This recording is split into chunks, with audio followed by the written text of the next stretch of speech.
18 vamos a continuar en el punto número 2.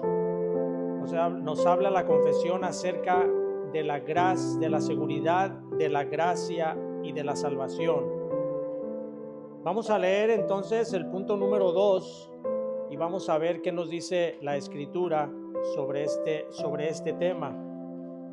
Recuerden que nuestra confesión no es nuestra regla de fe y conducta, sino la Escritura. No es un libro inspirado la confesión, así es de que todo lo que nos habla es únicamente una guía para nosotros poder entender muchas de las doctrinas que vienen en la Escritura, pero tenemos siempre que estar viendo la Biblia para ver si realmente eso es lo que nos enseña. Dice el punto número 2, esta certeza no es una mera persuasión conjetural y probable, fundada en una esperanza falible, sino que es una seguridad infalible de fe, basada en la sangre y la justicia de Cristo reveladas en el Evangelio, y también en la evidencia interna de aquellas virtudes del Espíritu a las cuales se les hacen promesas, y en el testimonio del Espíritu de adopción, testificando con nuestro espíritu que somos hijos de Dios, y como fruto suyo mantiene el corazón humilde y santo.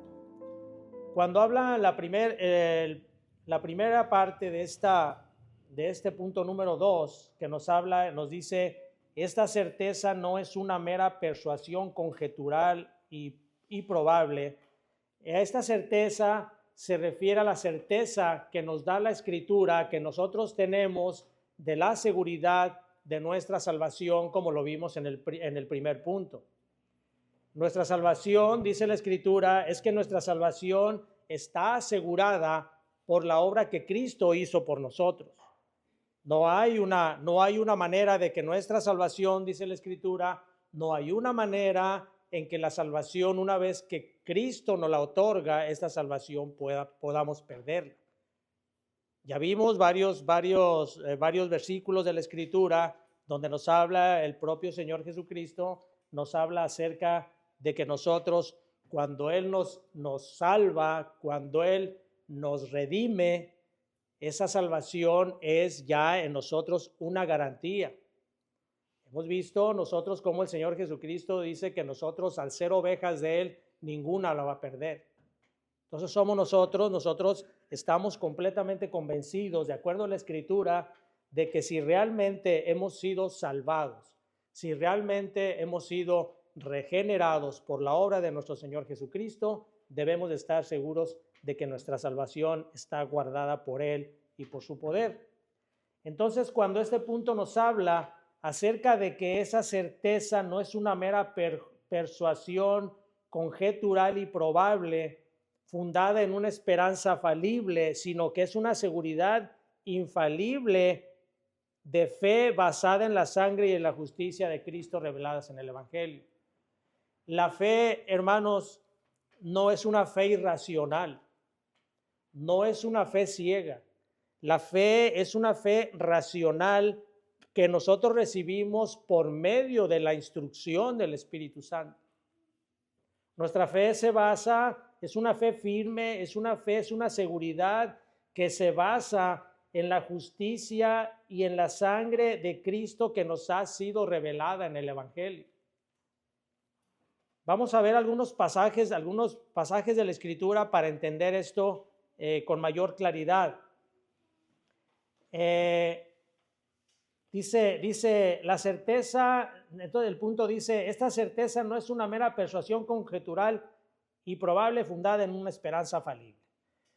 En el libro de Romanos, capítulo 5, vamos a ver cómo el apóstol nos da una certeza de nuestra salvación que nos anima a nosotros a seguir adelante. Romanos, capítulo 5, versículos 2 y versículo 5, dice así. Romanos 5, versículos 2 y 5 dice, por quien también tenemos entrada por la fe a esta gracia en la cual estamos firmes y nos gloriamos en la esperanza de la gloria de Dios. Versículo 5 dice, y la esperanza no avergüenza, porque el amor de Dios ha sido derramado en nuestros corazones por el Espíritu Santo que nos fue dado. Entonces aquí el libro de Romanos nos habla que hay una firmeza, hay una certeza en la cual nosotros podemos estar firmes de que hemos recibido esa salvación y de que esa salvación está guardada en nosotros por medio del poder de Dios y por medio de la sangre de nuestro Señor Jesucristo. Como les digo, este no es una fe irracional basada únicamente en conjeturas, no es una esperanza falible, sino que es una esperanza que para nosotros nos enseña, nos muestra con claridad, de manera racional, que nosotros hemos obtenido esa salvación. Vayan a la primera carta de Juan, primera carta del apóstol Juan, el capítulo 5, primera carta del apóstol Juan, capítulo 5, versículos 19 y 20, dice así: sabemos que somos hijos de Dios y el mundo entero está bajo el maligno, pero sabemos que el Hijo de Dios ha venido y nos ha dado entendimiento para conocer al que es verdadero, y estamos en el verdadero. Así que para nosotros no es algo místico, no es algo fuera de nuestro entendimiento el que nosotros podamos tener fe en Cristo. El Espíritu Santo nos ha a nosotros instruido acerca de la obra de Cristo para que nosotros podamos ejercer esa fe en Él.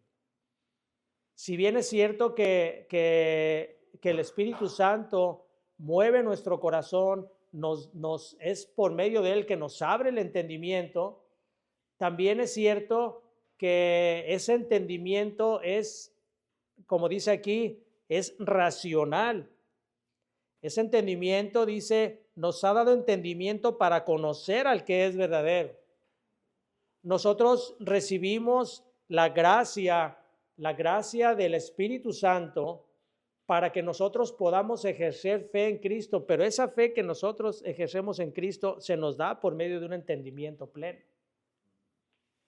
Dice la segunda parte, los versos, los párrafos más adelante, dice, y también en la evidencia, o sea, donde nosotros basamos nuestra seguridad de la fe, la basamos también en la evidencia interna de aquellas virtudes del Espíritu a las cuales se les hacen promesas, y en el testimonio del Espíritu de adopción, testificando con nuestro espíritu que somos hijos de Dios. Nosotros fuimos hechos, hemos sido hechos perfectos, no en nuestra carne, no en nuestro nacimiento natural. Nosotros venimos, ya lo hemos visto, nosotros venimos con un pecado, nosotros venimos con una naturaleza pecaminosa, pero cuando nosotros venimos a Cristo, nosotros fuimos perfeccionados, fuimos hechos perfectos para poder estar en la presencia de Dios. De otra manera, como veíamos en el estudio de la mañana, de otra manera nosotros no pudiéramos entrar a la presencia de Dios en nuestra carne. Así como los israelitas necesitaban de entrar a la presencia de Dios en el tabernáculo por medio del sacerdote que llevaba en el pectoral, llevaba grabados los nombres de las tribus, de la misma manera también nosotros hemos sido perfeccionados para entrar a la presencia de Dios. Acompáñenme a Hebreos capítulo 10, versículos 14 y 19. Hebreos capítulo 10, versículo 14 y 19. Dice versículo 14, porque con una sola ofrenda hizo perfectos para siempre a los santificados. ¿Cuál es esa ofrenda? La sangre de Cristo, el sacrificio de Cristo. En la antigüedad el sacerdote tenía que estar ofreciendo continuamente sacrificios para que los israelitas pudieran estar en la presencia de Dios. Eran sacrificios que se hacían regularmente, algunos en un tiempo, otros en otro tiempo, pero todos los sacrificios eran con la intención de que el pueblo de Dios pudiera estar en la presencia de Dios. Porque Dios es un Dios santo. Dios es un Dios santo que no tolera el pecado, no tolera la maldad. Por lo tanto, nosotros no pudiéramos estar en la presencia de Dios si no es porque nuestro Señor Jesucristo se ofrece en sacrificio santo y perfecto para que nosotros pudiéramos tener esa entrada, como dice aquí la Escritura. Porque con una sola ofrenda hizo perfectos para siempre a los santificados. Y cuando habla de para siempre, no se refiere a que los hace perfectos una vez, pierden la salvación, vuelve a hacerlos perfectos otra vez, vuelven a perder la salvación. No, hermanos, cuando habla la Escritura de que con una sola ofrenda, con un solo sacrificio, Dios, Cristo, hizo perfectos para siempre a los santificados, se refiere a esto, a que fue una perfección hecha por la sangre de Cristo una vez y para siempre. Dice el versículo 19, así que hermanos, teniendo libertad para entrar en el lugar santísimo por la sangre de Jesucristo, tenemos nosotros esa libertad. ¿Por quién tenemos la libertad de entrar en el lugar santísimo? Por la sangre de Jesucristo, cosa que los judíos no tuvieron esa oportunidad. Ellos no podían entrar al lugar santísimo. Al lugar santísimo únicamente entraba el sumo sacerdote. Cada año entraba ahí para ofrecer sacrificio, pero nadie más podía entrar al lugar santísimo. Nosotros tenemos ese privilegio. Nosotros tenemos el privilegio de que podemos llegar ante el lugar santísimo únicamente por la sangre de nuestro Señor y Salvador Jesucristo. Ese es privilegio grande que tenemos, hermanos, que muchas veces nosotros no lo valoramos. No valoramos aquella salvación tan grande que Dios nos dio y no valoramos aquella comunión que nosotros podemos tener con Dios únicamente por Cristo. Pero es grande, es algo que nosotros nunca pudimos haber comprado. Dice, termina este punto de la confesión, dice, y en el testimonio del espíritu de adopción, testificado con nuestro espíritu de que somos hijos de Dios. Romanos 8, 15, 16. Romanos capítulo 8, versículos 15 y 16. Cómo el Espíritu nos da testimonio a nosotros de que somos hijos. El Espíritu mismo nos habla a nosotros y nos dice que nosotros somos hijos de Dios. Romanos 8, versículos 15 y 16 dice, pues no habéis recibido el espíritu de esclavitud para estar otra vez con temor, sino que habéis recibido el espíritu de adopción por el cual clamamos, Abba, Padre. El Espíritu mismo da testimonio a nuestro espíritu de que somos hijos de Dios. Es como si el Espíritu Santo nos estuviera recordando continuamente a nosotros, nos estuviera diciendo, alégrense, gócense porque ustedes han sido hechos hijos de Dios. Ustedes pueden llegar con el Padre, decirle Abba Padre, que es una expresión que uno utiliza únicamente con su papá. Esa expresión, Abba Padre, daba esa expresión de comunión, de cercanía, de confianza que únicamente puede tener un hijo hacia su padre, un hijo hacia el Padre que lo ama.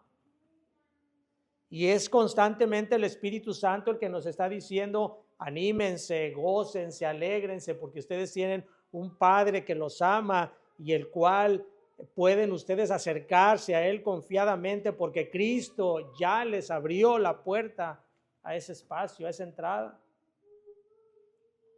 Y cuando nosotros somos conscientes de que esa salvación que se nos ha sido dada es una salvación perpetua, es una salvación eterna, entonces nosotros, en vez de nosotros volvernos orgullosos, que no debería de ser así, en vez de volvernos nosotros orgullosos, presuntuosos, viendo a aquellos que no han recibido la salvación como menospreciándolos, no, en vez de que ocurra eso, el Espíritu Santo nosotros nos vuelve humildes. Nos vuelve humildes para poder nosotros entonces animar a aquellos que están perdidos y traerlos al conocimiento del Evangelio. Dice Primera de Juan, capítulo 3, versículo 1 al 3. Con esto terminamos, hermanos. Primera de Juan, capítulo 3, versículos 1 al 3, dice: mirad cuál amor nos ha dado el Padre para que seamos llamados hijos de Dios. Por esto el mundo no nos conoce, porque no le conoció a Él. Amados, ahora somos hijos de Dios y aún no se ha manifestado lo que hemos de ser, pero sabemos que cuando Él se manifieste, seremos semejantes a Él porque le veremos tal como es. Y dice el versículo 3, y todo aquel que tiene esta esperanza en Él se purifica a sí mismo, así como Él es puro. Nosotros estamos esperando una transformación gloriosa en nuestro cuerpo y en nuestro espíritu. Vamos a ser, como dice la Escritura, vamos a ser transformados a su imagen. Vamos a llegar a la estatura del varón perfecto que es Cristo, pero eso solamente va a ser en nuestra glorificación. Y nosotros, mientras tanto, nosotros debemos de mantenernos puros, debemos de estarnos purificando y debemos de mantenernos humildes ante esa salvación que Dios nos ha dado. Que el Señor nos ayude, hermanos, a tener ese carácter humilde para que veamos a las personas que no han recibido el mensaje del Evangelio, o aquellos que lo han recibido, pero que, como dice la Escritura, el demonio tiene oscurecido el entendimiento para que no le resplandezca la luz del Evangelio. Que seamos pacientes, que seamos humildes y que continuemos orando por aquellos hermanos que están en esa situación, y sobre todo que vean en nosotros un carácter igual al de Jesucristo. Eso es lo que nosotros nos va a llevar a que la gente sepa que realmente nosotros somos iguales.